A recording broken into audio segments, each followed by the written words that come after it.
Ngayong araw ay ibabahagi ko sa inyo ang kwento ng isang dalagang lumaki sa isang simpleng baryo at minsang itinuring na huwaran na kabataan dahil sa kanyang kagandahan at mabuting ugali.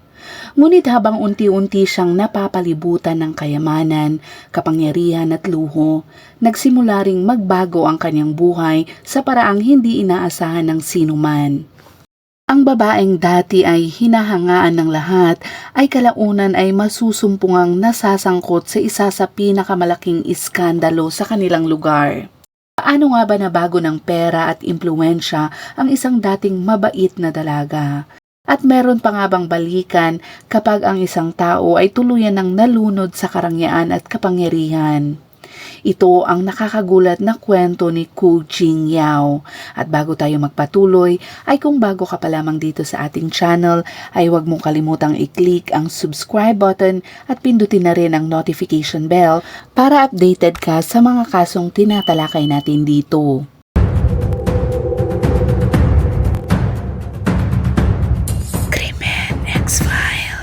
Noong ika-12 ng Nobyembre 2007, hindi pangkaraniwan ang sigla sa maliit na baryo ng Heko sa lungsod ng Gujiao, lalawigan ng Shanxi sa China dahil may isang mahabang konvoy ng mga sasakyan para sa isang kasal ang dumaraan sa makipot na kalsada ng baryo.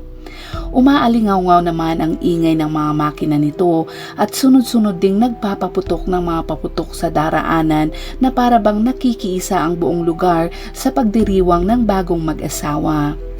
Kapansin-pansin din ang pulang carpet na nakalatag na umaabot ng mahigit 7 milya na lalo pang nagbigay ng engrandeng dating sa okasyon. Tila nasa pista ang buong baryo sa mga oras na iyon at naglabasan din ang mga tao sa kanilang mga bahay habang nagsisiksikan sa gilid ng kalsada para lamang masilayan ang pambihirang tanawing ito. Marami ng kasalan ang nasaksihan ng baryong ito noon, ngunit wala ni isa ang maikukumpara sa engrandeng selebrasyong ito. Ang higit pang ikinagulat ng mga tao ay ang 12 malalaking hammer na kasama sa convoy at karamihan pa sa mga taga-baryo ay hindi pamilyar sa mga brand ng sasakyan pero hindi nila maiwasang mamangha at sabihing napakagarbo ng mga ito.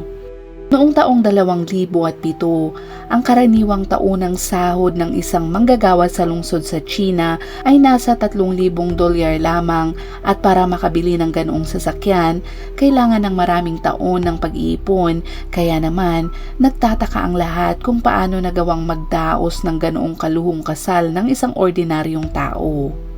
Pero kalaunan, nalaman din nilang ang kasalang iyon ay para sa anak ng pinakamayamang negosyante sa lungsod ng Gujiao at ang ilang mamahaling sasakyan na iyon ay maliit lamang na bahagi ng kanilang kayamanan.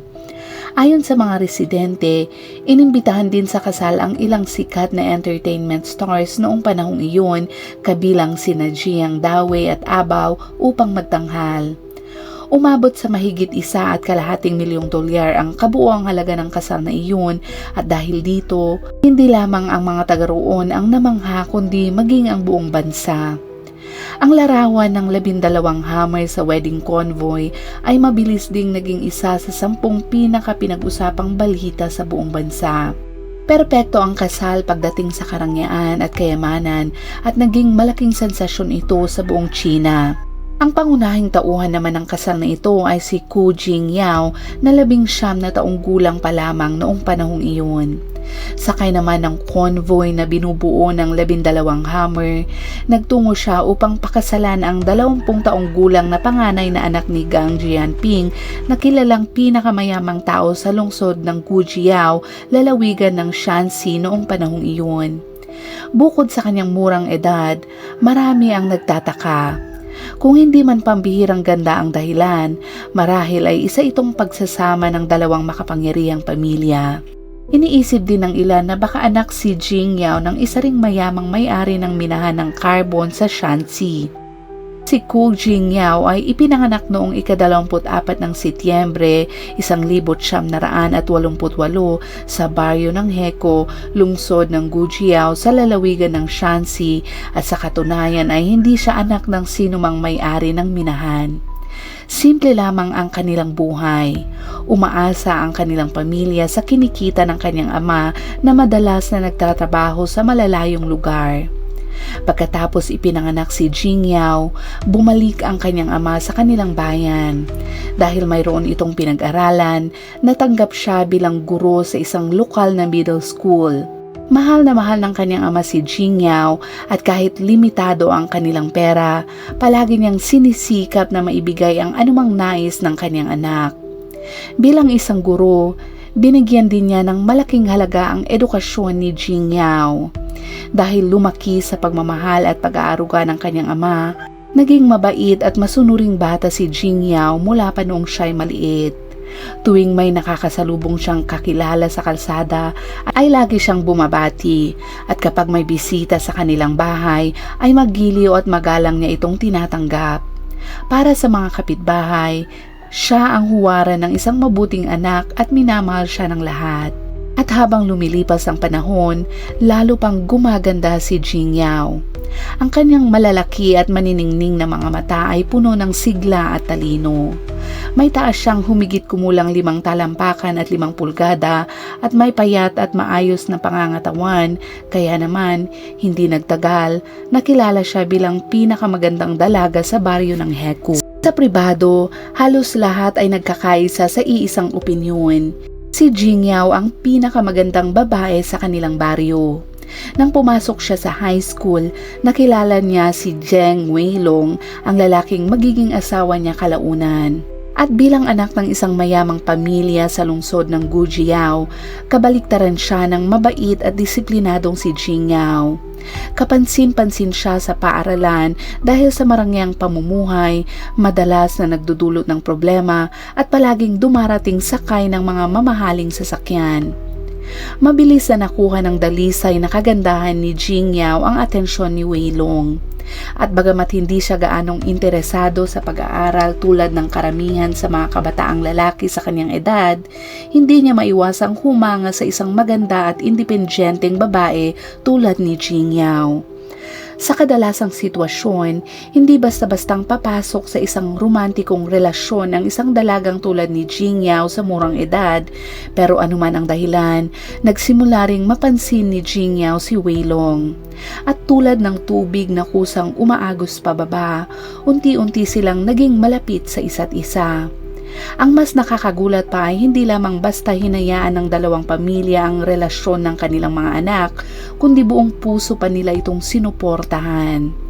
Noong taong 2007, 19 na taong gulang pa lamang noon si Jingyao. Sa edad na dapat ay abala siya sa pag-aaral sa kolehiyo, nagsimula ng pag-usapan ng dalawang pamilya ang kanilang kasal.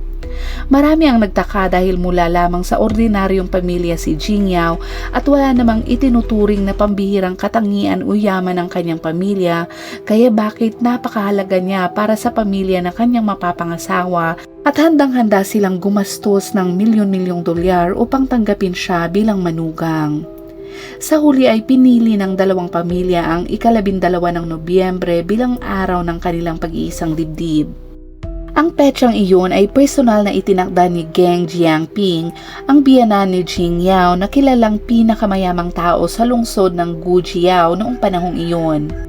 Sa mga panahong iyon, abala si Jiangping sa paghahanda para sa pagtatayo ng isang bagong pabrika, ngunit hindi naging maayos ang mga bagay-bagay.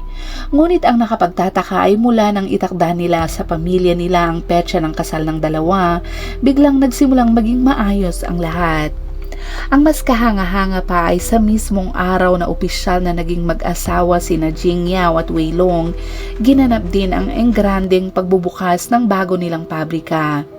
Para kay Jiangping, isa itong magandang senyales para sa mas masaganang kinabukasan at dahil sa napakasayang pagkakataong iyon, natural lamang na gusto niyang ipagdiwang iyon ng engrande.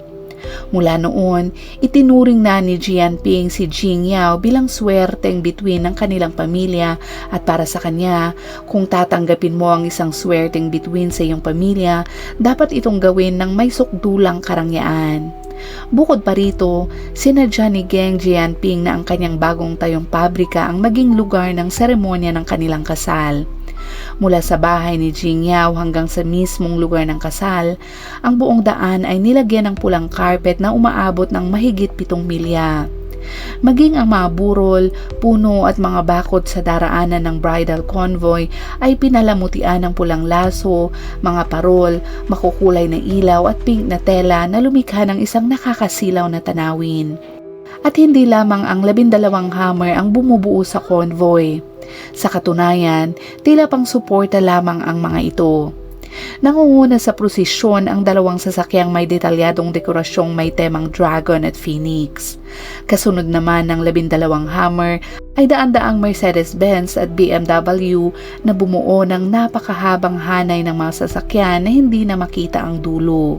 Ang host ng kasal na iyon ay isa sa pinakakilalang personalidad mula sa isang lokal na istasyon ng telebisyon at maging ang handaan pagkatapos ng seremonya ay hindi nagpahuli sa karangyaan.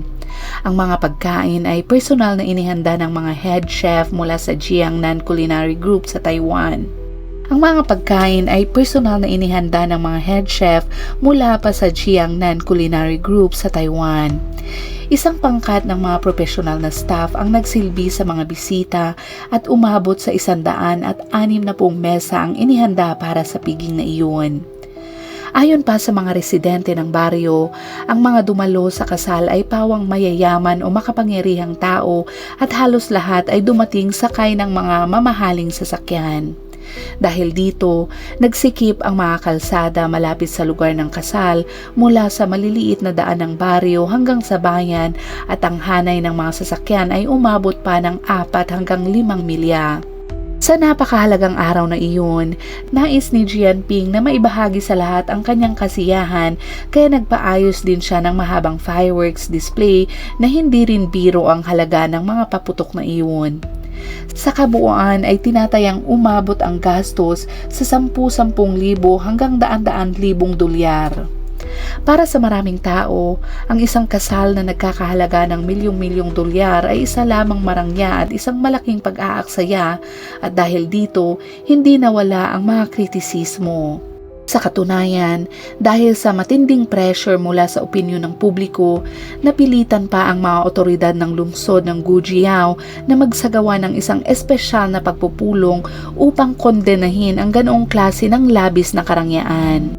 Gayunpaman, gaya ng maiintindihan ng marami, si Jianping na kilala bilang pinakamayamang tao sa lugar ay isa rin sa pinakamalalaking nagbabayad ng buwis kaya sino nga ba ang kayang kumalaban sa kanya? Ang mga mayayaman ay hindi lamang may pera. Kadalasan, meron din silang malaking impluwensya sa likod ng mga pangyayari at kitang-kita iyon sa kanyang kaso. Ipinakita ng engrandeng kasal ang napakalaking kayamanan ng pamilya Zheng. Noong panahong iyon, tinatayang lumalampas sa 150 milyong dolyar ang kabuuan ng yaman ng kanilang pamilya.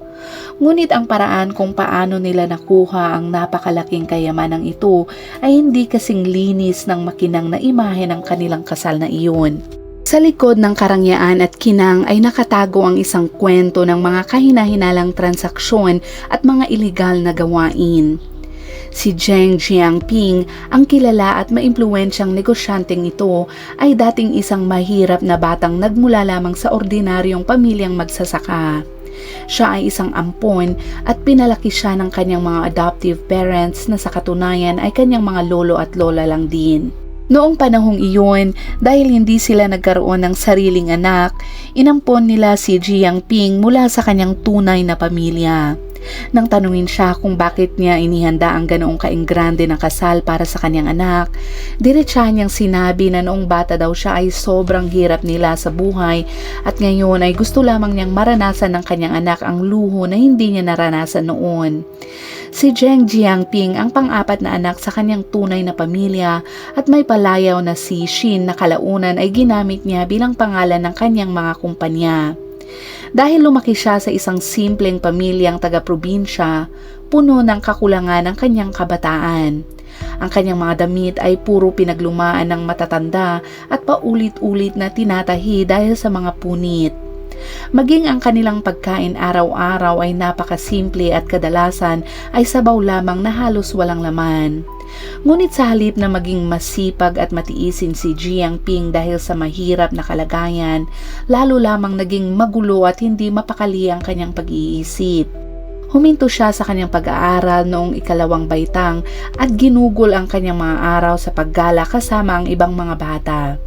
Kung ilalarawan ang kanyang araw-araw na buhay sa maikling salita, puno ito ng mga maliliit na pagnanakaw. Minsan ay palihim siyang pumapasok sa mga taniman ng ibang tao upang kumuha ng mga kamote o mansanas. Kung minsan naman, kumukuha siya ng mga manok at iniihaw ang mga ito para kainin. Habang tumatagal, lalo siyang nagiging matapang. Pagsapit ng 18 taong gulang, may isang matinding ideya siyang naisip. Sa pagkakataong iyon, ang target niya ay isang metallurgical factory. Plano niyang kumuha ng bakal mula roon at ibenta ito kapalit ng pera. At para matiyak na hindi siya mabibigo, palihim niyang minamanmanan ang lugar sa loob ng kalahating buwan. Pinag-aralan niya ang pwesto ng mga gwardya, ang sitwasyon ng pagbabantay at ang kabuuang ayos ng pabrika. Isang gabi, sa ilalim ng dilim, palihim na pumasok si Jiang Ping sa pabrika na iyon. Nakakuha siya ng ilang bloke ng bakal at nakatakas sa pamamagitan ng isang drainage pipe sa isang sulok ng lugar. Dahil sa pangyayaring iyon, nakaramdam siya ng tagumpay. Naisip niya na kung paunti-unti lamang ang kukunin niya sa bawat pagkakataon, maiipon din iyon at hindi siya mahuhuli habang nagkakaroon pa ng ekstrang pera. Ngunit may isang kasabihan, kung ayaw mong malaman ng iba ang ginagawa mo, huwag mo itong gawin.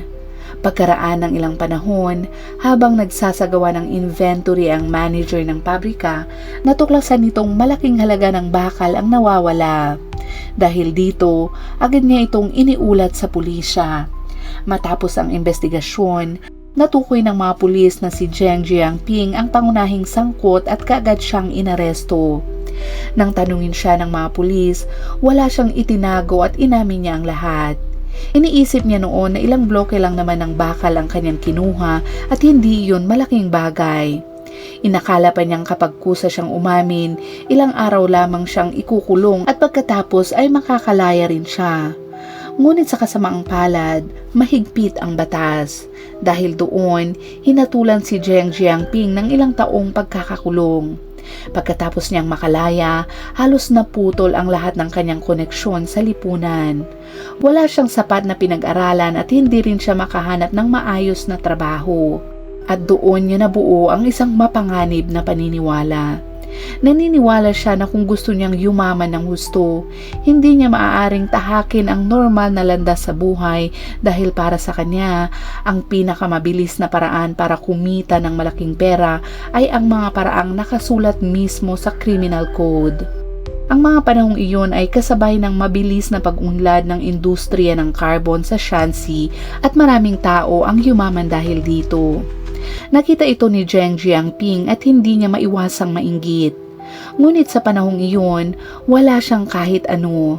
Sa isip-isip niya ay saan siya kukuha ng pera para makabili ng minahan. Araw at gabi niyang pinag-isipan ang paraan hanggang sa may naisip siyang plano. Nakipagtulungan siya sa kanyang mga kapatid upang maghanap ng mga minahan. Hindi nagtagal, may natuklasan silang isang hindi pa nagagamit na minahan ng carbon sa likod ng isang bundok. Wala silang pakialam kung pag-aari ba iyon ng gobyerno o ng ibang tao.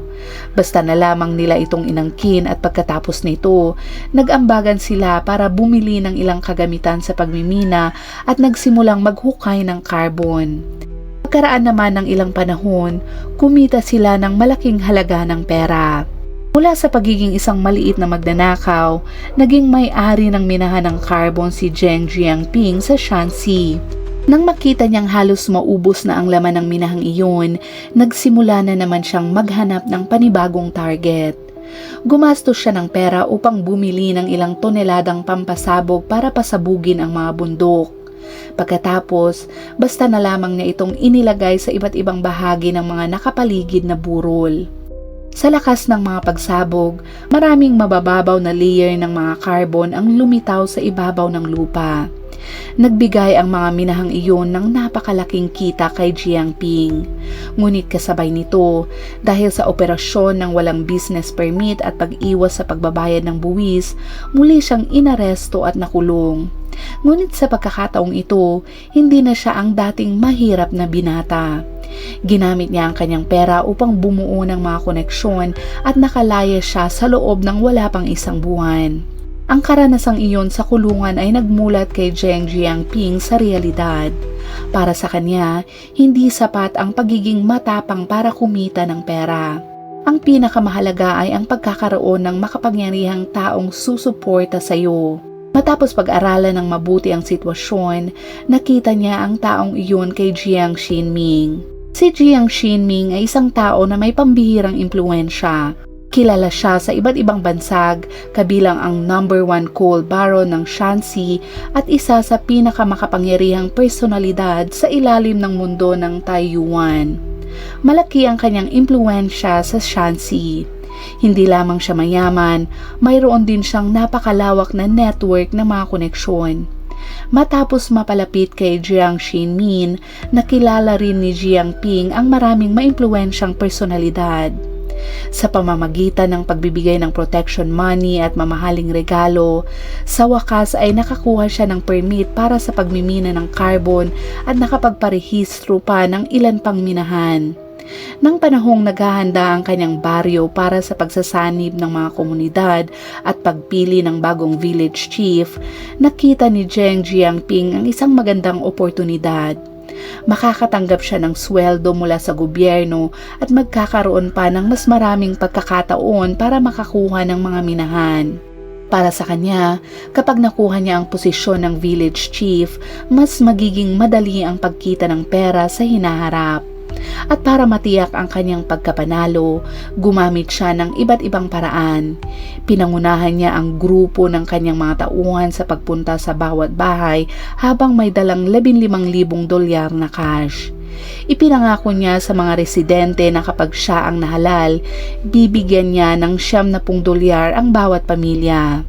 Noong panahong iyon, maraming magsasaka ang hindi man lamang kumikita ng $70 sa loob ng isang taon, kaya masaya silang pumayag. Sa huli ay natupad ang nais ni Zheng Jiangping at nahalal siya bilang village chief. Ngunit matapos siyang manalo, lantaran niyang binaliwala ang kanyang pangako. May ilang residente na nagtungo sa kanyang bahay upang kunin ang ipinangako niyang pera, ngunit sa halip, pinagalitan sila ng husto ni Zheng Jiangping at walang awa silang pinalayas. Mula noon, naging parang hari-harian siya sa baryong iyon. Sa likod niya, tinatawag siyang siga at walang awang tao ng mga residente.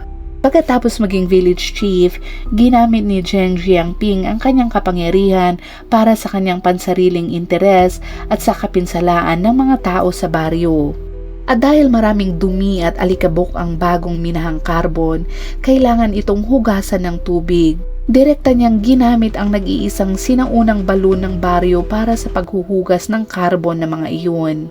Dahil dito, nadumihan ang pinagkukunan ng tubig at hindi na ito magamit ng mga residente. Wala silang ibang magawa kundi bumiyahe ng ilang milya papunta sa karatig baryo para bumili ng tubig sa mataas na presyo. Kalaunan, nang lalo pang lumaki ang produksyon ng carbon, nakita niyang hindi na sapat ang tubig mula sa sinaunang balon. Dahil dito, direkta niyang inangkin ang malaking bahagi ng lupa ng mga residente upang magtayo ng isa pang planta para sa paghugas ng carbon at mapalawak pa ang kanyang operasyon. Ang mas ikinagalit ng mga tao ay ang sumunod niyang ginawa. Sa likod ng planta, nagtayo siya ng isang marangyang sementeryo. Hindi lamang ito inilaan para sa angkan ng pamilyang Geng, ipinagbili rin niya ang mga lote na ito sa mga residente sa napakataas na halaga. Kinuha niya ang lupa ng mga tao at pagkatapos ay ibinenta rin ito sa kanila para pagkakitaan. Para sa marami, ang ginawa ni Zheng Jiangping ay lubhang walang konsiderasyon sa kanyang kapwa. Bukod sa pagmimina ng carbon, tinarget din niya ang industriya ng transportasyon sa lungsod ng Gujiao. Noong taong 2007, isang lalaking nagngangalang Ginoong Ma ang gumastos ng mahigit $150,000 upang bumili ng 4 na malalaking bus para gamitin sa mga biyaheng malayuan. Nang malaman ni Zheng Jiangping na napakalaki ng kita sa negosyong ito, gusto niya itong mapasakamay. Dahil dito, ginamit niya ang kanyang mga koneksyon upang hadlangan ang pagkuha ni Ginoong Ma ng operating permits. Dahil wala nang ibang magawa, napilitan si Ginoong Ma na sumuko. Sa pagkakataong iyon, nilapitan siya ni Zheng Jiangping at ginamit ang dahilan na gusto lamang niyang mabawi ang kapital nito. Pagkatapos ay inalok niyang bilhin ang mga bus sa mababang presyo. Inisip ni Ginoong Ma na wala rin naman siyang makukuhang permit kaya sa kalaunan ay pumayag ito. Pagkatapos nito, kumuha si Zheng Jiangping ng mga tao upang magpatakbo ng mga biyaheng malayuan. Makalipas ang ilang panahon, nakita ni Ginoong Ma na nakakuha na ng permit si Zheng Jiangping. Naisip niya na baka kaya na rin niyang makakuha ng permit kaya bumili siya ng 2 o 3 pang bus at muling nag-apply. Nang makakuha siya ng permit, nagsimula rin siyang magpatakbo ng kanyang sariling serbisyo ng pampasaherong bus. Sa puntong iyon, naniwala si Zheng Jiangping na sinasadya ni Ginoong Ma na makipagkumpetensya sa kanya. Kaya naman, ipinadala niya ang kanyang mga tauhan upang bugbugin si Ginoong Ma at sirain ang mga sasakyan nito. Dahil dito, napilitan si Ginoong Ma na tuluyang umatras sa industriya ng transportasyon. Pagkatapos noon, ipinagpatuloy ni Zheng Jiangping ang kanyang walang pakundangang pamumuhay at patuloy na ginagawa ang anumang kanyang gustuhin. Ang mga ginawa niya ay talagang mahirap patawarin at ang kasal na nagkakahalaga ng mahigit $1.5 milyong ay naging usap-usapan ng mga tao sa lugar. Iba-iba ang opinyon ng mga tao tungkol kay Gu Jingyao, ngunit ang chismis ay pag-aari ng iba. Ang kaligayahan ay para lamang sa kanya. At dito nagsimula ang buhay may asawa ni Jingyao.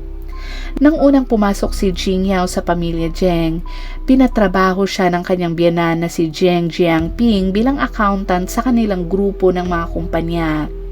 Dahil ang kanyang anak na si Weilong ay mahilig maglibang at halos buong araw ay nasa labas at bihirang umuwi, ipinagkatiwala ni Zheng Jiangping sa kanyang manugang ang halos lahat ng mahalagang gawain.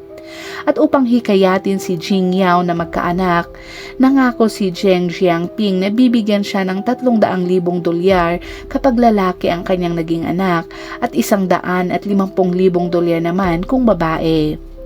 Bagamat sa tradisyonal na kulturang Chino ay itinuturing na magandang bagay ang pagkakaroon ng mga anak upang maipagpatuloy ang lahi ng pamilya, ang sobrang laki ng gantimpalang ito ay unti-unting bumulag kay Jingyao sa pera. Sa bawat batang isinisilang niya, makakatanggap siya ng malaking halaga. Sa huli, nagkaroon siya ng 2 anak na lalaki at 2 babae para sa pamilya Zheng. Dahil dito, nakatanggap siya ng $900,000 bilang gantimpala. Dahil hindi naman gaanong mabigat ang kanyang trabaho araw-araw, ginamit niya ang perang ito sa paglalakbay at pamimili sa iba't ibang lugar. Ngunit sa isang pagkakataon, habang sinusuri niya ang mga libro ng kumpanya, may natuklasan siyang nakakagulat. Napagtanto niyang hindi ganap na legal ang negosyo ng pamilya. Karamihan sa perang pumapasok sa kanila ay galing sa maruruming transaksyon at labis siyang nabigla. Sa pagkakataong iyon, maaari pa sana siyang umatras, ngunit nasanay na siya sa marangyang pamumuhay. Sa huli ay pinili niyang sumabay sa agos at ipagpatuloy ang mga maling gawain. Dahil sa mahusay niyang kakayahan sa trabaho, mabilis siyang itinaas ng kanyang biyenan sa posisyon ng financial director. Mula noon, siya na ang namahala sa pananalapi ng buong negosyo ng pamilya. At habang dumarami ang kanyang hawak na pera, tila unti-unti ring nagbago ang kanyang pagkatao.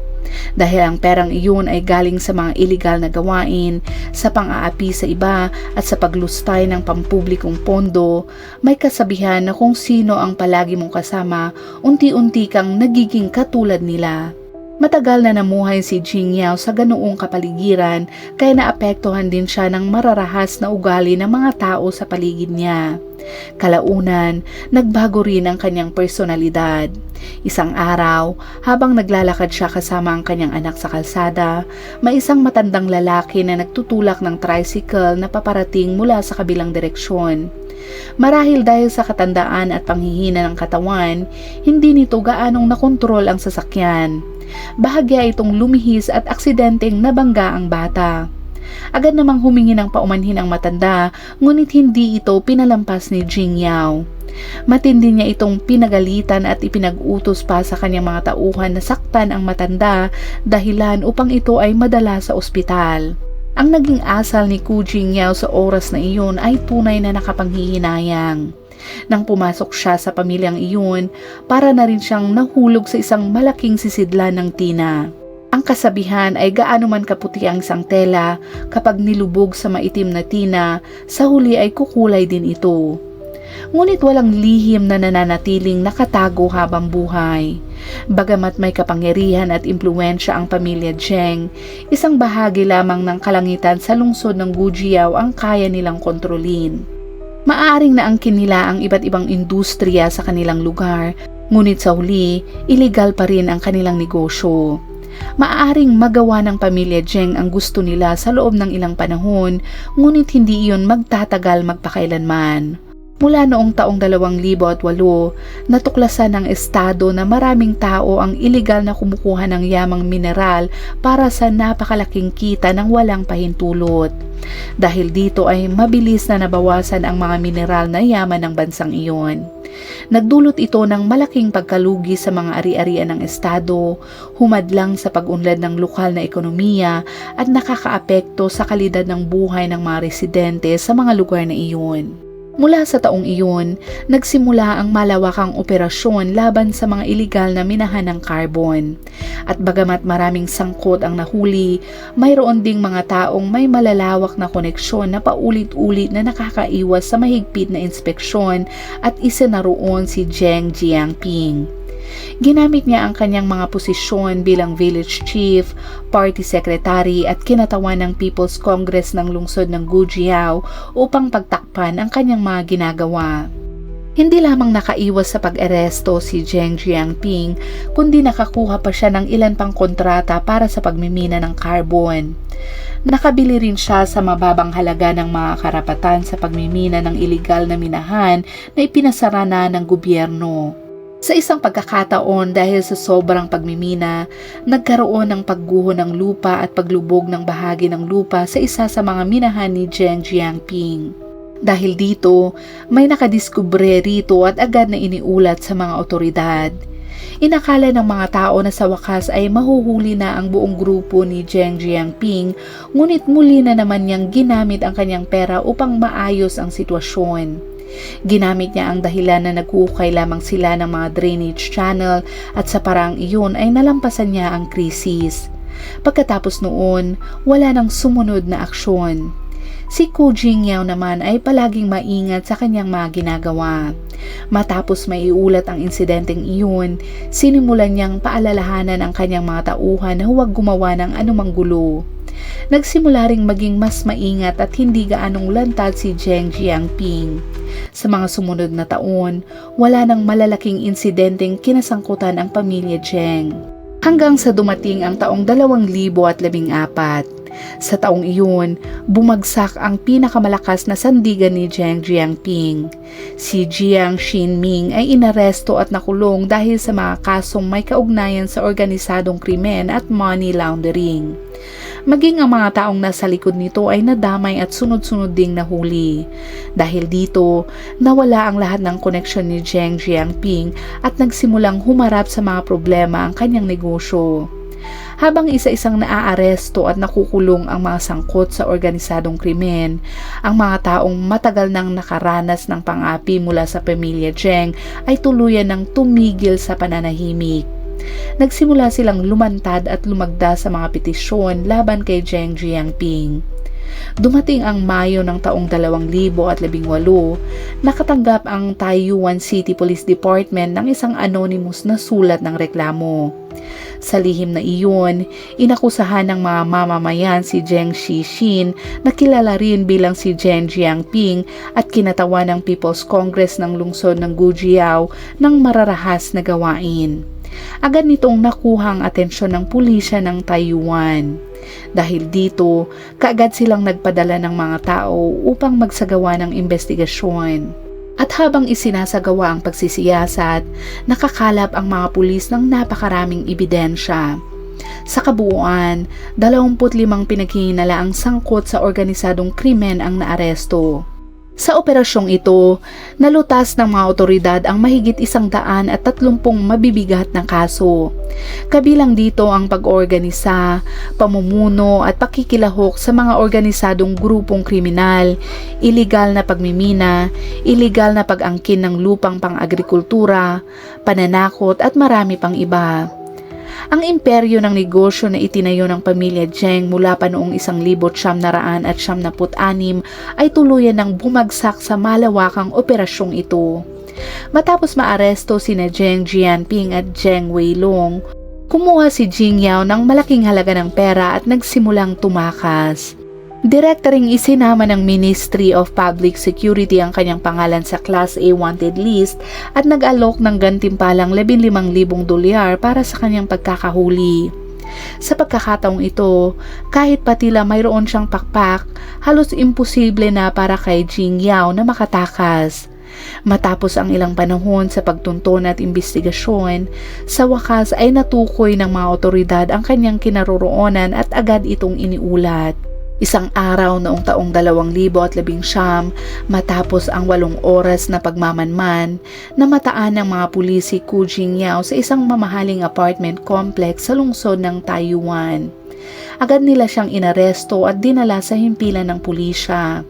Nang siya ay maaresto, maayos pa rin ang kanyang pananamit at nakatsinelas lamang siya. Ang nakakagulat ay ang babaeng minsang namuhay sa matinding karanyaan sa Shanxi ay tila kalmado lamang sa kanyang pag-aresto. Nakangiti pa siya at pinanatili ang kanyang maayos at elegante niyang kilos na para bang naranasan na niya ang lahat ng luho sa mundo at wala na siyang anumang pinagsisisihan. Sa panahong iyon, 10 buwan na ang lumipas mula nang maaresto ang kanyang biyenan na si Zheng Jiangping at ang kanyang asawang si Zheng Weilong. Sa wakas, noong ika-22 ng Oktubre taong 2019, hinatulan ng Taiyuan City's People Court si Zheng Jiangping ng 25 taong pagkakakulong. Ang kanyang anak naman na si Zheng Weilong ay hinatulan ng 20 taong pagkakakulong. Kapa rin kinumpiska ang kanilang mga personal na ari-arian. Ang natitirang mga miyembro ng grupo ay hinatulan din ng iba't ibang parusa. Samantala, si Jing Yao naman ay hiwalay na haharap sa kanyang kaso matapos siyang maaresto. Ayon sa mga ulat, kabilang sa mga pinagkakakitaan ng negosyo ng bus ng pamilya Zheng, si Jing Yao ang namamahala sa rutang bumibiyahe mula Gujiao hanggang Taiwan. Dahil makakaapekto sa pagbibiyahe ng mga tao ang pagpapatigil sa mga bus, ipinagkatiwala ng gobyerno sa ibang kumpanya ng transportasyon ang pagpapatakbo ng mga rutang dating pinangangasiwaan ni Jing Yao. Matapos maaresto ni Zheng Jiangping, tumigil na rin sa operasyon ang planta ng paghugas ng carbon sa pasukan ng baryo. Sira na ang malaking bakal ng gate sa harap nito at napuno ng naipong tubig ang loob ng lugar na iyon. Ang 4 naman na palapag na gusali ng opisina sa tapat nito ay tuluyan na ring walang tao. Sa gilid ng burol, 2 malalaking excavator ng Sichin Group ang iniwan na lamang sa isang bakanteng lote na napalibutan ng matataas na damo. Sa iba't ibang bahagi ng baryo, makikita ang mga karatulang may mga panawagan laban sa organisadong krimen at sa mga mapang-abusong grupo. Kapag binalikan ang buong kwento ni Jing Yao, hindi maiwasang makaramdam ng lungkot. Mula sa isang magandang 19 na taong gulang na babae na inihatid sa kanyang kasal ng 12 hammers sa gitna ng paghanga ng lahat, nauwi siya bilang isang Class A wanted na kriminal na sumakay sa sasakyan ng pulis habang nakasuot lamang ng tsinelas. Ang kanyang buhay ay parang isang drama na puno ng mga hindi inaasahang pangyayari. Ang kwento ni Jing Yao ay isang malalim na paalala kung gaano kalaki ang kakayahan ng pera at kapangyarihan na baguhin ang isang tao. Ipinapaalala rin nito sa atin na ang shortcut patungo sa kayamanan at kapangyarihan ay kadalasang may kaakibat na presyong hindi agad nakikita. Gaano man kahirap ang buhay, ang pamumuhay ng may integridad at pagiging tapat sa tama ang landas na pinakamatibay sa pangmatagalan. At dito nagtatapos ang kasong tinalakay natin ngayon. At gaya ng dati, kung umabot ka sa dulo ng videong ito ay huwag mong kalimutang ilagay naman sa comment section ang iyong saloobin at ilagay mo na rin kung anong oras at saan mo ito napanood para naman alam namin kung saan umabot ang videong ito. Hanggang sa muli at palaging mag-iingat.